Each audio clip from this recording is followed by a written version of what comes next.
Arıqlamaq istəyərkən mədənizi zədələməyin. Biz xanımlar hər zaman pəhrizdəyik. Bəzən istəmədən mədənizi zədələyə bilirik. Arıqlamaq istəyən bir çox xəstələrimizdə eyni vəziyyət müşahidə olunur.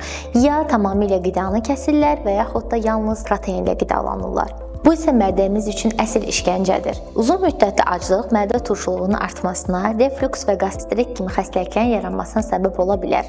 Digər edilən yanlışlardan biri də acqarnına qəhvə tükətməkdir ki, səhərlər edilən bu rutin mədəni ən çox qıcıqlandıran səbəblərdən biridir. Digər metod isə karbohidratları tamamilə çıxartmaqdır ki, bu zamanda bağırsağın fəaliyyəti ləngiyir və qat, şişkinlik, köpün yaranmasına səbəb ola bilir. Nəticədə orqanizm zəiflər, lakin içərdən də zədələnir. Arıqlamaq təkcə qidanı azaltmağa bağlı deyil. Balanslı qidalanmaq və orqanizmə fərdi yanaşmaq lazımdır. Sağlam arıqlamaq üçün porsiyanı azaltmaq, şəkəri çıxartmaq və aktiv hərəkət etmək lazımdır.